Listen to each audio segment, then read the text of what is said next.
Hello students, आज हम पढ़ेंगे एक्टिव पैसिव। जैसा कि हमें पता है इसके दो भाग होते हैं, active voice, passive voice. Active voice को हम कहते हैं कर्तरीवाच्य, क्योंकि इसके अंदर सब्जेक्ट जो है वो प्रधान होता है। इन वाक्यों में सब्जेक्ट प्रधान होता है, इसलिए इसीलिए एक्टिव वॉइस को सब्जेक्ट ओरिएंटेड कहा जाता है। पैसिव वॉइस इनको हम कर्मवाच्य कहते हैं, क्योंकि इन वाक्यों में ऑब्जेक्ट पर प्रधान होता है और इन्हें ऑब्जेक्ट ओरिएंटेड कहा जाता है। हमें एक्टिव से पैसिव वॉइस में वाक्य बदलने होते हैं। इसके कुछ नियम होते हैं। नियम नंबर पहला, जब आप इसको बदलेंगे तो सब्जेक्ट को ऑब्जेक्ट के स्थान पर तथा ऑब्जेक्ट को सब्जेक्ट के स्थान पर लिखा जाता है। ये पहला नियम है। सब्जेक्ट हमेशा ऑब्जेक्ट के स्थान पर लिखा जाएगा और ऑब्जेक्ट को सब्जेक्ट के स्थान पर लिखते हैं। दूसरा नियम ये होता है कि जब आप ऑब्जेक्ट को सब्जेक्ट के स्थान पर लिखेंगे तो उससे पहले बाई का प्रयोग करते हैं। ये बाई का प्रयोग जो है ये बहुत ज़रूरी है, इंपॉर्टेंट है, इसको याद रखना है। तीसरा नियम विच इज़ द मोस्ट इंपॉर्टेंट, जब आप पैसिव वॉइस में वाक्य को बदलते हैं तो उसमें मेन वर्ब की सिर्फ थर्ड फॉर्म का प्रयोग होता है। एक्टिव वॉइस में हमें कोई सी फॉर्म दे सकते हैं, लेकिन चेंज करते वक्त सिर्फ मेन वर्ब की थर्ड फॉर्म का ही प्रयोग किया जाता है। अगर आपने थर्ड फॉर्म का प्रयोग नहीं किया तो उस वाक्य को पैसिव वॉइस नहीं माना जाएगा। ये इसके सिंपल से 3 नियम है। तो ये 3 तो इसके साधारण नियम थे। अब जो सबसे महत्वपूर्ण है, which is the most important, tense related changes. तो यहाँ थोड़ा सा दिक्कत होगा, इसको आपको थोड़ा याद करना है। हमारे पास 3 टेंस होते हैं, प्रेजेंट, पास्ट, फ्यूचर। पहला आता है प्रेजेंट। तो अगर प्रेजेंट में हमें डू, डज या एस या ईएस दिया हुआ है तो पैसिव वॉइस में उसे इज आर एम कर देते हैं। अगर हमें इज आर एम दिया हुआ है तो पैसिव वॉइस में is are am plus being लगा देते हैं। हैज़ है होगा तो हैज़ है प्लस बीन हो जाएगा, और अगर हैज़ है बीन होगा तो इसे चेंज नहीं किया जाता। ये हुआ प्रेजेंट। अब आते हैं पास्ट में। डिड या मेन वर्ब की सेकंड फॉर्म है तो चेंज करके वाज वर कर देंगे। वाज वर है तो वाज वर प्लस बीइंग कर देंगे। हैड होगा तो हैड बीन, और हैड बीन होगा तो नो चेंज। अब आते हैं फ्यूचर में। विल सेल होगा तो will be shall be, will be shall be होगा नो चेंज।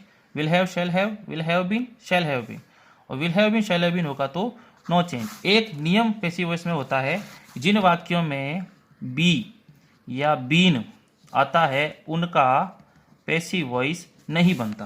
तो देखिए बीन किन किन वाक्यों में आया था। शुरुआत करते प्रेजेंट से, तो यहाँ पर बीन आया हुआ है इसलिए इसको हमने चेंज नहीं किया। पास्ट में आते हैं तो हैड बीन आया हुआ है इसलिए इसको चेंज नहीं किया। फ्यूचर में विल बी शैल बी आया था तो यहाँ पे बी लगा हुआ है, हमने चेंज नहीं किया। और यहाँ पर फिर से बीन आया है तो चेंज नहीं करेंगे। दोबारा बोल रहा हूँ, बी या बीन जिन वाक्यों में आता है उनका पैसिव वॉइस नहीं बनता है, इसको भी याद रखना है। अब एग्जाम्पल लेते हैं। जैसा पहले आपको बताया था, सबसे पहले ले जाएंगे सब्जेक्ट को ऑब्जेक्ट के स्थान पर, ऑब्जेक्ट को लाएंगे सब्जेक्ट के स्थान पर, तो ऑब्जेक्ट सब्जेक्ट स्थान पर आया। फिर हेल्पिंग वर्ब आती है, हेल्पिंग वर्ब हमने देखी है अभी। मेन वर्ब की थर्ड फॉर्म लगाई जाती है। जब सब्जेक्ट को ऑब्जेक्ट के स्थान पर ले जाएंगे उससे पहले हम बाई लगाते हैं। जैसे कि वाक्य बनाया है, राम किल्ड ए स्नैक।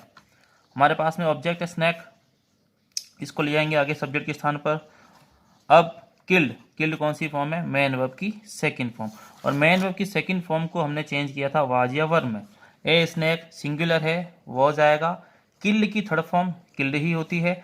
अब राम को लेके जाएंगे पीछे, ये राम पीछे लेके आ। इससे पहले जैसा कि अभी नियम में देखा था कि सब्जेक्ट ऑब्जेक्ट को सब्जेक्ट के स्थान पर लिखने से पहले बाई का प्रयोग करते हैं, तो हमने यहाँ पर थर्ड फॉर्म लगाई, और राम को जब पीछे लिखे गए इससे पहले हमने बाई लगाया है। ये इसका साधारण सा एक एग्जाम्पल है।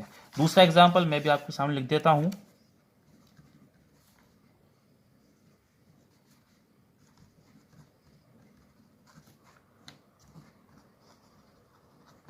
ये दूसरा एग्जाम्पल है, सी वाज, ये एक्टिव वॉइस का फिर सेंटेंस है। She was calling Ram.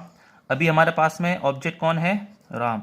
नियम नंबर 1, ऑब्जेक्ट को सब्जेक्ट के स्थान पर, तो हम राम को लाएंगे आगे। नियम number 2, helping verb was. Was verb को चेंज किस में किया जाता है, ये हमने देखा। वाज वर्ब को जब चेंज करते हैं तो पीछे बीइंग लगा देते हैं। तो राम सिंगुलर था, वाज पीछे लगा दिया बीइंग। थर्ड नियम क्या कहता है कि मेन वर्ब की थर्ड फॉर्म, कॉल की थर्ड फॉर्म होती है कॉल्ड।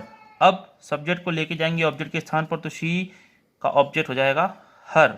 उससे पहले क्या लगाया जाता है, जैसा हमने अभी देखा था, सबसे इंपॉर्टेंट बाय, ये लगाया जाएगा। इस प्रकार से वाक्य बनते हैं। ये इसके सिंपल वाक्य हैं।